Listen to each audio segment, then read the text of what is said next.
Welcome to Career Tools. How to softly use acceptance criteria, Part 1. This cast answers these questions.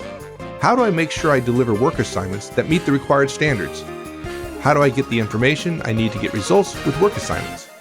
How do I analyze work assignments for standards if they're not given? Not that that ever happens. Well, if you want answers to these questions and more, keep listening. Here we go. Hey folks, there's lots of activity ensuing in most of our lives now until the end of the year. One thing to ask yourself is, are you prepared to kick off 2020 in the right direction with the right focus on what you need to do for your organization? If you've listened to our guidance for any length of time, you'll have heard us talk about David Allen and his book, Getting Things Done. Don't leave forming a plan for your organization, teams, or directs as an open loop. Bucket that task or project in such a way where you can action it quickly. Maggie is working most days in December because she just wants to be there for you and is happy to share with you how Manager Tools can help. We have many ways to get our guidance into the hands of your workforce, from client on-sites, training, video course options, bulk license purchase, or getting you trained on how to deliver our training internally within your own organization. We're here to help. Contact Maggie on maggie@manager-tools.com or customer service at manager-tools.com. Customer service is all one word. I'm glad you're here, Mike, because we're going to talk about acceptance criteria, and the people that started acceptance criteria were IT. And now you run a business, but you used to be IT. I still think of you as IT.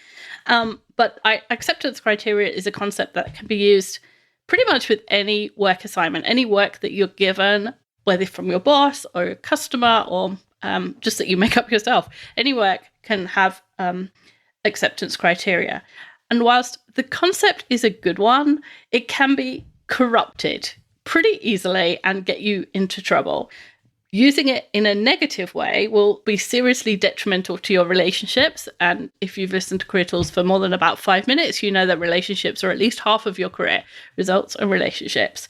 And so we want to help you protect your relationships, as well as use the concept of acceptance criteria to make sure that your work is up to standard. So we're going to talk about the best way to use it and how to avoid the pitfalls. So we're going to start with a caveat. Then we're going to talk about getting acceptance criteria. Then we're going to talk about using acceptance criteria as a checklist. And then don't be pedantic, which is probably another caveat. Is that the relationship piece of things? That's pretty much the relationship piece. Okay, so before you even tell them what to do, we're going to start off with the caveat. Yeah, don't use this badly. No. So when you get a work assignment, there's a few things you need to know from we'll assume it's from your boss, but it could be the business or another part of the business. It could be a customer. It could be pretty much anyone. And there's things that you need to know in order to deliver the assignment. They're the sort of attributes of the solution, as it were. And those are the things that we call acceptance criteria. And many people don't want to ask questions. And we're going to tell you that you should ask questions in a limited way and being careful for the tolerance limit of the person who's giving you the work. The classic example of someone who doesn't want to ask questions is someone who's a new hire, and everyone says, ask questions, ask all the questions you like. My trick is to tell new hires they have 20 questions a day and they roll over. So by the end of week 1, they've got 80 over, so they can ask as many as they want. But you don't want to sound like a child in the back seat of the car. When are we going to be there? When are we getting there? What about this? Why is that green? Why is that blue? Tell me that again. Yeah. But what people think is that questions imply a lack of knowledge. So that they're saying, I don't know this thing. But executives, people who are really successful, know that questions are not about what you don't know. Well, they are about what you don't know, but they're a request for more knowledge. They're not saying, I'm lacking in knowledge. I don't know anything about this subject. They're saying, I know what I know and I want to know more. That's why salespeople ask lots of questions, because they want to give you the best product for your needs. And that means asking questions about what your needs are. It's not that they don't have any knowledge about their product. It's that they need to have more knowledge about you to make the product fit with your needs. So if you think of it that way, asking questions is not a bad thing, or not the bad thing that a lot of people think it is. Yeah, as an example, I had a conversation recently with my brother-in-law who's in sales, and we were walking through this exact thing about asking questions. And he's telling me how many people in sales, they're trying to sell something, they get some pushback, and they immediately go to discounting the price, which, of course, if you're the business owner, right, or the executive, that's not great. That's not a great way to do it. And he's found that the vast majority of the time, it's not the price. But as soon as somebody makes this, like they bit into a bitter lemon, face, salespeople go into cutting price, and not good. So his answer to that is just ask questions until you find out what the real problem is. Don't solve the price problem until you find out that's really the problem. Yeah. When I bought my house, I was like iffy about it. And I said, okay, if you can make the closing the 1st of March rather than the 1st of February, I'll buy the house. Like, it was the timing, not the money, that made a difference to me. And they found that out because they asked questions. There you go. So let's go back to acceptance criteria. So we're going to give you a simple example of a work assignment and what the acceptance criteria might be. So let's say you're asked to find flights for your boss from San Francisco to New York. If he says, go find me some flights, you need to know what day that person wants to leave, and you want to know when they come back, right? That's obvious. You can't book flights unless you know what the dates are. But in order to find the right flights first time, you actually need a bunch of information, like what times does he like to fly and when does he need to arrive? What class of service does he want? How much he's prepared to pay for a ticket? Now, if your boss was really smart and he gave you the assignment with acceptance criteria, it might sound like, find me a flight from San Francisco to New York, return, leaving on the 5th of December and returning on the 15th. I need to be in our New York office by 3 p.m. on the 5th. I don't want to leave on the return any earlier than 10 a.m. I want to go first class, but I don't want to pay more than $2,000 for the ticket. I would prefer American, but I'll fly with another carrier if I could get first class for less than $2,000. So there's a whole bunch of extra information around that task that you may or may not get. And if all you know is that he wants to fly out on the 5th and return on the 15th, you can come back to him with a flight that leaves on the 5th but doesn't get him in by 3 p.m. and then you failed the assignment. It's a really simple example of people who ask you to do things have something in their head, but they don't necessarily tell you what those things are. And then you come back to them and you're like, here it is. And they say, no, because it doesn't get me in by 3 p.m. And you think, you never said that. Well, that's right. That's the caveat, which is you said, a great boss or detailed boss would give you all that information. But those of you who've been around more than a day know that's generally not the way it works, right? And here's the key. You can't use the lack of that information to blame your boss for the outcome, for your failure. You can, but don't say it out loud because that will quickly get you in hot water. Yeah, it's not fair, so okay, that's all right.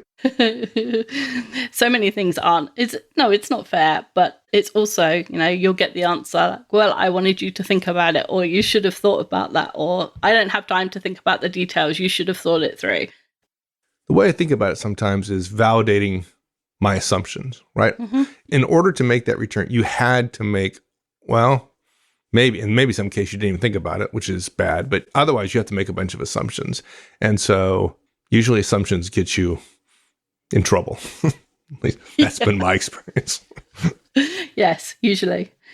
So we'll go back a bit and explain some of the history of acceptance criteria, because that might help explain some of the stuff we come to next. As long as we're going to be careful about using them and not use the lack of information against our bosses, because that's bad. It's just bad for our relationships. So IT organizations first used acceptance criteria as a way of having the business be more precise about what they wanted, and also to provide a checklist at the end of the project. So the theory is, if there's a clear checklist of the points that are required for the solution, it would be easy to agree that a project delivered on what was asked for. Before that, everyone said, I want a thing, and IT produced a thing, and then the business said, no, that's not the thing I wanted. I've never done that. Everybody was really annoyed. I've never done that. Never, ever. Now, of course, right? Yeah. So, the business would say, I want to record the date of an event. And IT would say, okay. And they'd make a space for dates. And when the business started using whatever it was, they say, no, we need a space for the name, and the dates have to be sometimes over a number of days, and we need the location too. And they didn't say any of that. So IT ends up doing a lot of rework. The business is frustrated, IT is frustrated, and, costs a lot of things aren't money going well. Yeah. Mm-hmm. So IT has a lot of high Cs, so they came up with a plan that this wasn't going to happen anymore. They're going to have acceptance criteria, a clearly defined list, and if the solution delivers what's on the list, then it has to be accepted by the business. They have no choice. It's exactly what you asked for. Yeah, that works well. Yeah. So IT are like, okay, this is what you asked for, and this is where the solution delivers it, and they expected no pushback whatsoever, and things still went horribly wrong. So the business would say, yes, that's what we asked for, but it's not what we wanted. So we want you to change it. And IT says, it's not what you asked for, and it'll cost more. And that's why IT gets a reputation for being hard to work with, when really it's a two-way street. If the business isn't being specific about what they want, and they're changing their minds, and they're not describing what they want properly, then they can't be surprised if the solution that they get isn't what they wanted.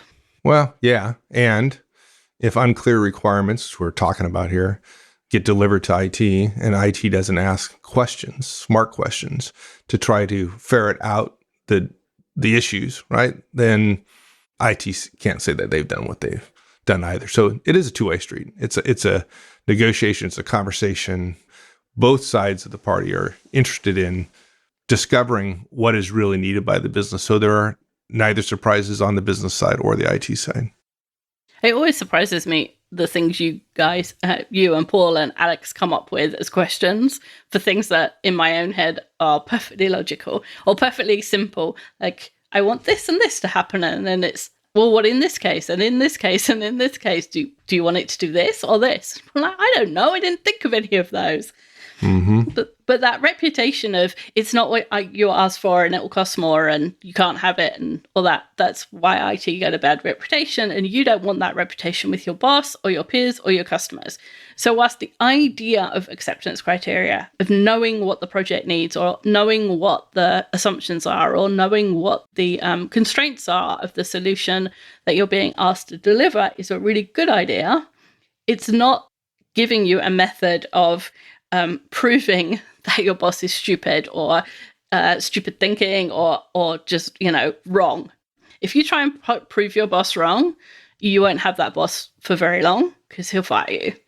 That's my experience. Well, I just had a one-on-one, folks. You know what one-on-ones are? I just had a one-on-one with one of my directs today, and we're talking just about that, about a question that came up recently on a call with a business user, and the individual said, I can't believe we didn't do it this way. You're right, Alex. We need to do this differently. It was stupid of us not to have done this earlier.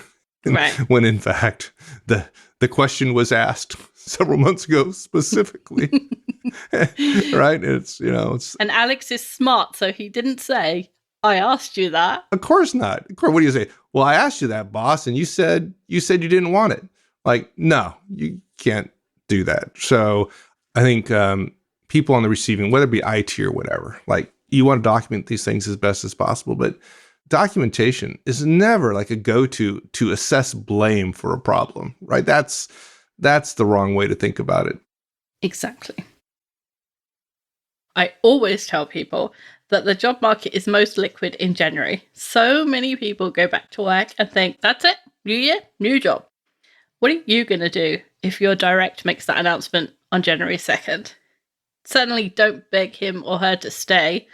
Instead, crack open your copy of The Effective Hiring Manager and begin on page 1. Mark takes you through from that gut-wrenching first conversation to the new hire working productively in our trademark step-by-step style. Be ready, stay ready. Get your copy now. So now we've covered, hopefully, the caveat, although we will come back to it later. Hopefully we've shown you that it's a good idea, but one you need to be careful with. So now we'll talk about actually getting acceptance criteria when you get a work assignment. And the thing is about acceptance criteria or about caveats or assumptions or whatever, there's a lot of things you already know about pieces of work that you're already doing or work that you've done for your boss that you can apply to new pieces of work. So, for example, a common boss request is for a director to do some research on a topic. Like, I don't know, we're thinking about doing Agile, go find out about it. Now, if you think that was the question, think about your boss. Does she want something in writing, or does she want to chat about your findings? Does she want something long and in-depth, or short and high level?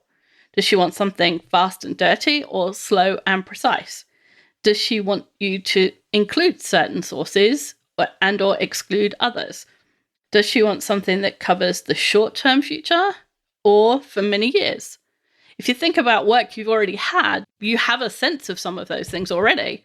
I'm glad you added this because I think a lot of folks, particularly new in their career, they think the way they think, right? And given if I were my boss, this is what I would want.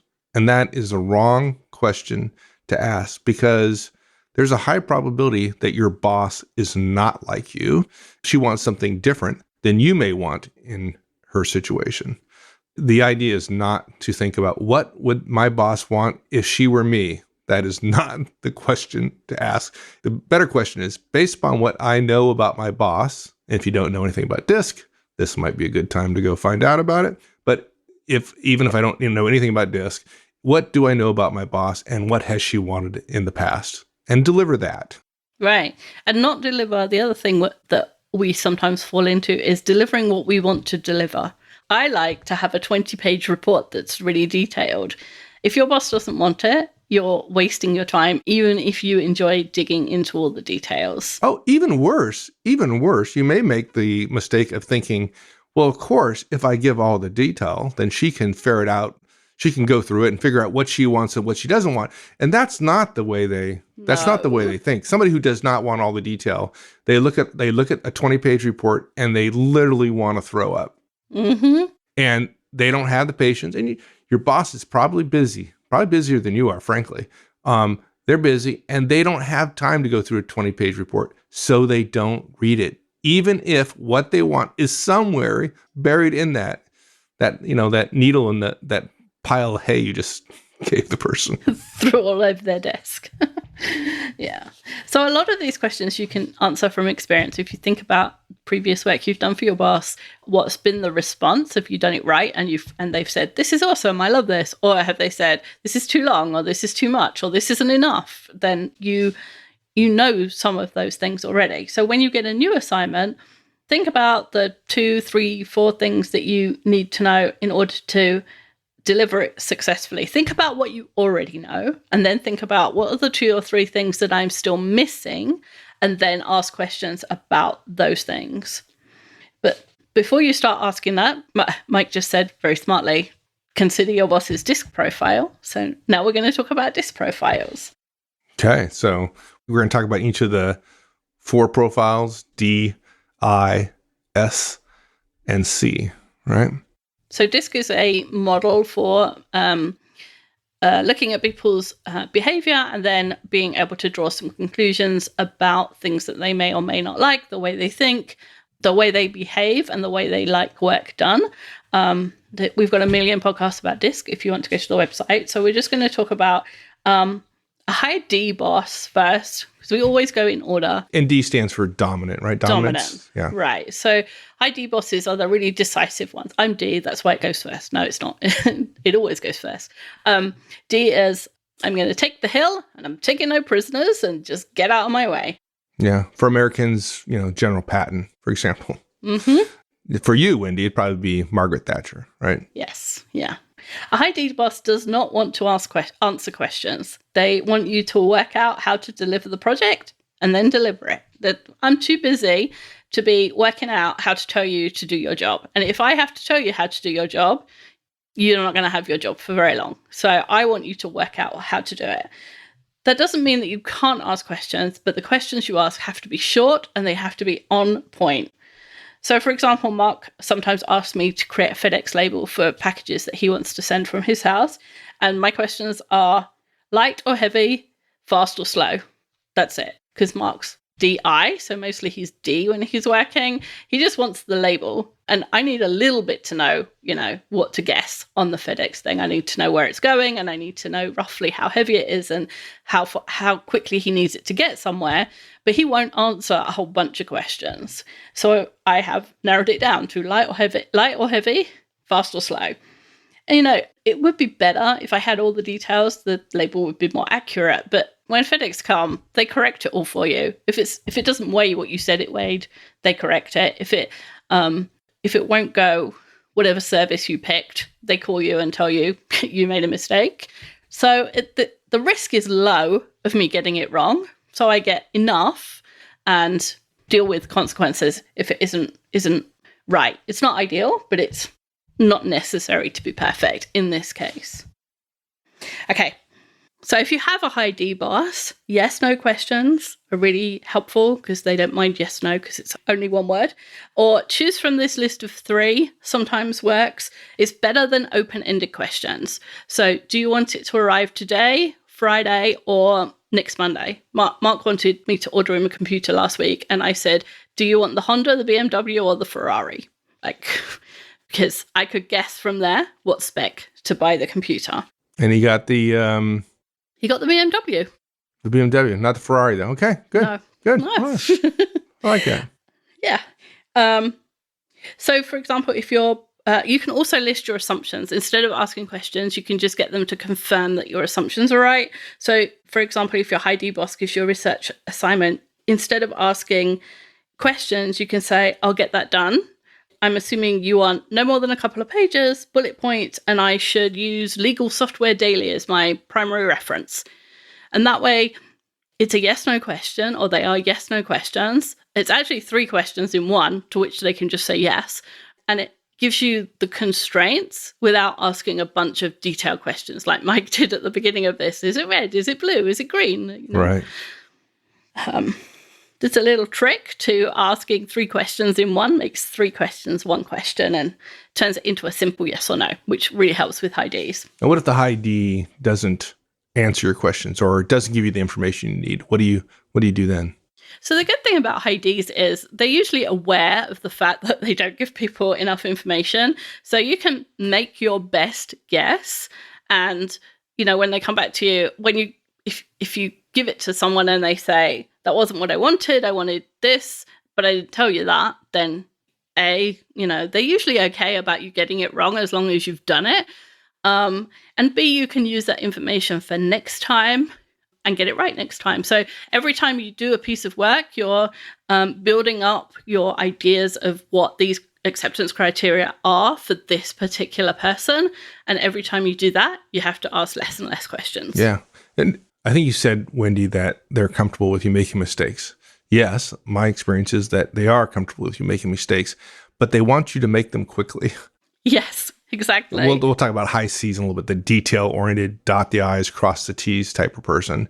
Don't be that person. Take forever to deliver something, even though you don't have, quote-unquote, good requirements or acceptance criteria. Don't take forever and then deliver it with a bunch of mistakes. Do it quickly. Yeah, if you can turn something around in an hour and it's like 50% there, a high D is usually happy. If you take 5 days and it's 50% there, then they're not going to be happy. And the other thing is you will know when you've been successful with a high D boss because they'll say, yeah, go, book it, whatever, or thanks. And that's all you'll get. Don't expect a whole bunch of effusiveness of, oh, you did such a great job. I love this spreadsheet. It's so clear. With a high D boss, you won't get it. So just because you're not getting that doesn't mean you're not being successful. So if you are trying to analyze how you're doing in terms of work assignments and whether or not you're getting them right with a high D boss, remember, lower your expectations of feedback. All right. So let's talk about a high. What's a high I first? So high I's are the happy-go-lucky ones. They're the people. They know everybody. They spend their days sending jokes because they want everyone to be happy. They go to Starbucks and have ridiculously long orders. And they're often in sales. Bill Clinton's a high I. He's one of those people everybody always says, I thought I was the only person in the room when I talked to him. And 5 years later, he remembered my name. Those are high I's. Yeah. So going back a step, one way to think about this is DISC generally measures people on 2 dimensions, whether they're task-focused, getting something done, focused on the work, or people-focused. The other dimension is they're either assertive in nature or they're reserved. So that kind of is a really high level, kind of the DISC, where DISC profiles stand. So a high D, which we talked about, is task-focused. They want to get the work done, and they're assertive. So they're assertive, task-focused people. The high I, on the other hand, is also assertive, but people-focused. So it's not as much task as people-focused. So assertive, people-focused. That's kind of the high I. And again, the way we're describing these, in some cases, they're kind of caricatures, and we're trying to be a little bit funny. So if you fall in these categories, I know a high I, you're probably not a used car salesman, but the prototypical high I is the used cars salesman. That's kind of outgoing, people, compliments, fun to be around, etc. But a little swarmy, a little like uncomfortably being around. Now that's a caricature. That's kind of a high I. Okay, so we talked about high D, so let's continue with the topic on high I. Okay, so high I's don't want to answer questions either, but for different reasons to a high D. A high D doesn't want to get into the details because it's going to slow them down, and a high D is all about speed. A high I doesn't want to answer questions because they just don't want to think at that level, at that detailed level. When a high I reports revenue, 234,000 is 300,000. Rounds to 300,000, right? It rounds to 300,000. Not 235, not 250, but 300. All the high C's are going, 234,000 is not anywhere near 300,000. No, you're right. But for a high I, it is. You don't want to give a high I a list where you're comparing costs, for example, where the cost difference is in tens of dollars, because for a high I, that might as well not exist.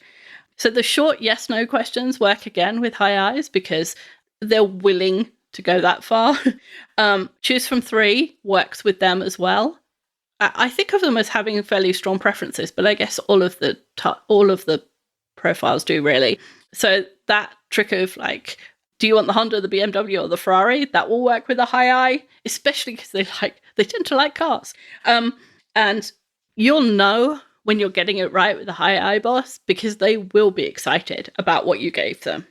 Oh my God, that's the best thing ever is a high I's favorite line. So you will get a lot of excitement around things where you've got it right. And you'll probably still get some positivity, even if you only got it 50% right. But look for the real excitement. That's how you know you're getting it right with a high I. Yeah, I agree. I think also high I's tend to, the acceptance criteria of a high I will revolve, unlike high D's, it would revolve around things like people, for example. Mm-hmm. Like if let's say your boss is a director and reports to a VP, if one of the acceptance criteria would be, don't piss off the VP. Right. Like if the VP were somehow unhappy with the result, that would be terribly bad for high I. If one of his peers were affected negatively and created bad emotions, if you will, or let me say differently, if it affected the relationship in any significant way, that would be really bad for high I. He or she would not want their relationships with their peers impacted by something you did. On the other hand, high D, if it pissed off the peer, probably, most cases probably doesn't care a whole lot. Might be smart enough to care, but naturally wouldn't necessarily care. They would care if it didn't get on time or if it didn't get done within budget. Those things would drive. If it was, $10 over, I'm exaggerating. If it's $10 over budget, they may not be happy. A high I, yeah, 10, 100, yeah, that's okay, right? But affect relationships, that would be bad. And it would be useful for you to know your boss, what gets them upset. Mm-hmm. Again, DISC is a mechanism, a framework for evaluating those kind of choices. Thanks, everyone. I hope you enjoyed that, and we'll continue with part 2 of this cast next week. In the meantime, have a great one, folks.